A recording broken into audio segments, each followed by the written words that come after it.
4 PM news network में दोस्तों आपका स्वागत है। मैं हूं आपके साथ राशिद ज़हीर। देश की अर्थव्यवस्था घाटे में हो, आम आदमी का जीवन घाटे खसारे में हो, इस बात से कोई फ़र्क नहीं पड़ता, लेकिन भारतीय जनता पार्टी की आमदनी 10 गुना बढ़ रही है बनिस्बत अपने मुख्य प्रतिद्वंदी कांग्रेस वगैरह से। उनकी आमदनी में कोई दिक्कत नहीं है। देश के बड़े बड़े बिजनेसमैन और बड़े बड़े चलाने वाले लोग अपनी चीज़ों को चलाने के लिए भाजपा को किस प्रकार से चला रहे हैं ये देखेंगे आप। 2023 और 24 का पूरा लेखा जोखा सामने आया, पता चला हज़ारों करोड़ रुपया बीजेपी को मिला और इसके बरखिलाफ़ कांग्रेस की बात करें, बाकी तमाम लोगों की बात करें, बहुत थोड़ा सा 10-10 गुना ज़्यादा बीजेपी को मिला। कौन लोग हैं, क्या है?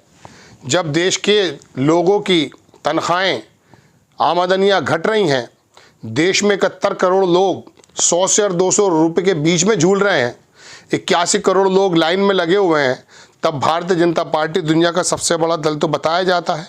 लेकिन इतने ज़्यादा तरक्की एक फिल्म आ गई, फिल्म मुझे याद आ गई, राम बलराम, अमिताभ बच्चन और उसकी आई थी, दूसरा बंदा था उसके अंदर क्या था दोस्तों, उसमें एक जगह सोना घड़ियाँ पकड़े जाती हैं, तो आशीष सेन एक बहुत शानदार अदाकार हुआ करते थे, आप भी हों शायद, काफ़ी मोटे, उसमें हास्य कलाकार थे लेकिन डायरेक्टर भी थे वो।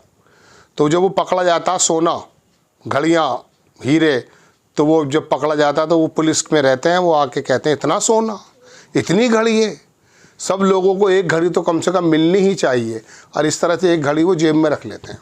तो इतना पैसा कार्यकर्ताओं को तो मिलना चाहिए, आप लोगों को जो वोट देते हैं उनको तो मिलना चाहिए।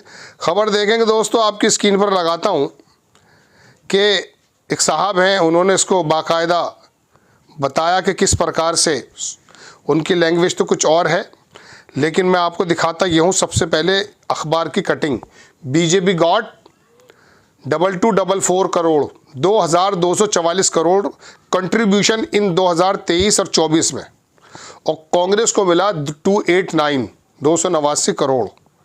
1/3 of BJP, half of Congress funds from the electoral trust. आप नीचे अगर देखेंगे इसका पूरा जो मैप दिया है, फंड ऑफ द पार्टीज, जो पार्टीज को फंड मिला टोटल कंट्रीब्यूशन का करोड़ों रुपए में है। बीजेपी को 2244, बीआरएस, कांग्रेस उससे भी नीचे चली गई।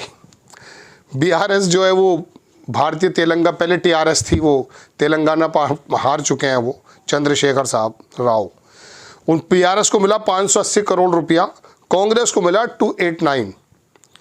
और ये वाईएसआरसीपी है, आंध्र प्रदेश की है गालिबन, 184।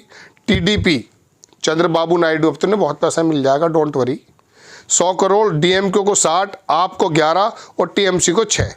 ये पूरी खबर है दोस्तों कि बीजेपी ने रिसीव किया है 2244 करोड़ रुपये contribution, rupees 20,000 crore and above from the individual trust and corporate houses in 2023-24 में, इंडिविजुअल और कारपोरेट हाउस से, और more than 3 times in donation inflow 2022-23,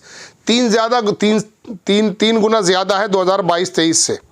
Congress को जो दूसरे हाथ में अगर देखते हैं आप तो 288 करोड़ रुपए मिले हैं सिर्फ। सेम रूट 2023-24 में उसको 79 करोड़ मिले थे पिछले साल, अब की बार कांग्रेस को थोड़ा ज़्यादा मिल गया है। तो ये तमाम चीज़ें दिखाई दे रही हैं दोस्तों। एक पत्रकार है, उन्होंने क्या लिखा वो देखा है आप, ये है पढ़ने की चीज़। आप बेशक बीजेपी को लोकतंत्र की लुटेरी पार्टी कहें, लेकिन दलाली से आ रहे काले धन की गंगोत्री का मुंह उसी की ओर है। साल 2023-24 में बीजेपी को 2200 करोड़ से ज़्यादा मिले। दरअसल 10 साल के मोदी राज में भ्रष्टाचार को संस्थागत किया गया। मुझे याद नहीं आता कि राहुल गांधी कभी इस पर बोले हों। इस गंदे नाले में कोई पत्थर नहीं फेंकना चाहता, क्योंकि सभी को मिलता कम ज़्यादा। कांग्रेस अगर सरकार में आ जाएगी उसको भी कुछ मिलने लगेंगे, लेकिन बीजेपी को कुछ ज़्यादा ही मिल जाता है। इस गंदे नाले में कोई पत्थर नहीं फेंकना चाहता। अपनी सहूलियत के हिसाब से सबने खुद को इस नाले के इर्द गिर्द सेट कर लिया है। भारत का लोकतंत्र इस काले धन के बाजार में बैठकर धंधा कर रहा है, क्योंकि हमारे बिक चुके समाज को यही इज्जतदार काम लगता है। आवाम सिर्फ वोट देने के लिए है, सत्ता को वही चुनता है जिसका चूल्हा इस नाले की गैस से ज़्यादा चले।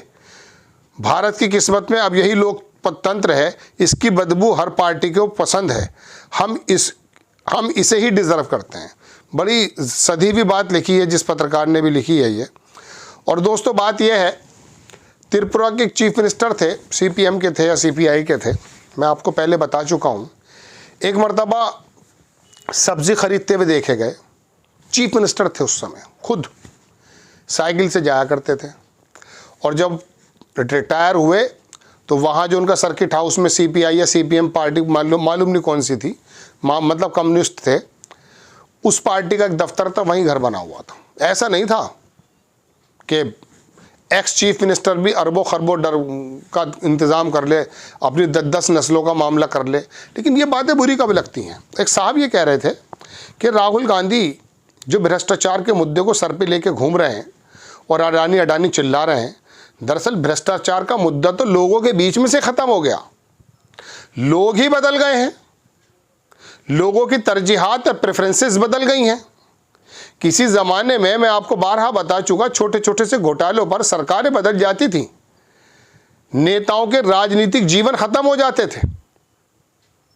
छोटा सा पर्सनल अटैक हो या फाइनेंशियल कोई घोटाला हो, हद ये होती थी कि वो सरकारें ख़त्म हो जाती थी। लोग इतना नाराज़ हो जाते थे, चोरी डकैती से, घोटालों से पलट के रख देते थे सरकार। मनमोहन सिंह की सरकार ने कितना शानदार काम किया है अर्थव्यवस्था के क्षेत्र में।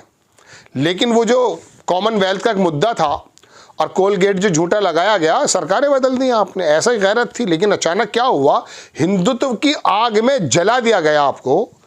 और अब करोड़ों अरबों खरबों डॉलर का भी अगर घोटाले हो रहे हैं तो आपको बुरा नहीं लग रहा है, क्योंकि लोगों के अंदर भी भ्रष्टाचार बहुत बन गया है। उनका कहना यह था साहब का कि दरअसल अडानी के मुद्दे को बुरा तभी तो मानेंगे जब वो बुरी लगे। आप पहले कहते थे स्मगलर का घर है, एक साहब वही, मैं उन्हीं के शब्द बता रहा हूँ, अपने नहीं है ये। अब कहते हैं कि यार इससे नफरत करते थे, अब कहते हैं कितना शानदार घर है। पैसा कैसे आया है, तरक्की कैसे की है, इस बात का कोई मैटर ही नहीं बचा है भाई। बस अब जो वो नेता है वो धर्म के रथ पे सवार होकर आया है। करोड़ों तुम्हारे बच्चे, हमारे बच्चे रथ यात्राओं में लगे रहें, मरते रहें, इनके बच्चे बाहर पढ़ते रहें, कोई फ़र्क नहीं पड़ता। फिर अगर कोई फ़र्क पड़ने की बात है, अरे कांग्रेस में भी तो ऐसे ही होता था। अगर कांग्रेस में ऐसा होता था तो पहले के लोग उनको बदल देते थे। आपको क्या हुआ, चूँकि आप खुद किसी अपॉर्चुनिटी की तलाश में हैं, आप कोई कार्यकर्ता नेता के कुछ पिछलग्गू बन करके कुछ परमिट वगैरह लेने के चक्कर में। दरअसल बेईमानी और भ्रष्टाचार तो हमारे अंदर ही आ गया है ना। इसीलिए तो ये अडानी की लूट अगर है, सेबी की लूट अगर है, नेताओं की लूट अगर है, हमें लूट नज़र नहीं आती, हमें तो छूट नज़र आती है। अरे 5 किलो चावल पे छूट है साहब, 2 रुपये किलो मिलता था, फ्री मिल जाता है। तो यही बने रहिए। फिर छतों पर हेलीकॉप्टर निकले होंगे आकर के। डिजिटल और मेक इन इंडिया की जो बातें की जा रही थी ना, वो बेवकूफ़ बनाने की बातें थी। बहरहाल पार्टियों का 10-10 गुना जो है बढ़ रहा है। आपका कितना बड़ा है ज़रा पता कर दीजिएगा। 45 करोड़ लोग जॉब की सर्चिंग छोड़ करके गांव में आ गए, कृषि क्षेत्र में ज़्यादा लोग आ गए। और वो जिसे गड्ढा खोदने की स्कीम बता रहे थे प्रधानमंत्री जी, उनको भी उस गड्ढा खोदने स्कीम को दोबारा शुरू करके उसका फंड बढ़ाना पड़ा। कोरोना में हालात ख़राब थे। खैर आप पे कोई फ़र्क ज़्यादा पड़ेगा नहीं, लेकिन ये खबर थी, मुझे आपको बतानी थी। आपको अगर अच्छी लगती है बराए करम चैनल को सब्सक्राइब करें, शेयर करें। नेक्स्ट टाइम में किसी खबर के साथ हाजिर होता हूँ। जय हिंद।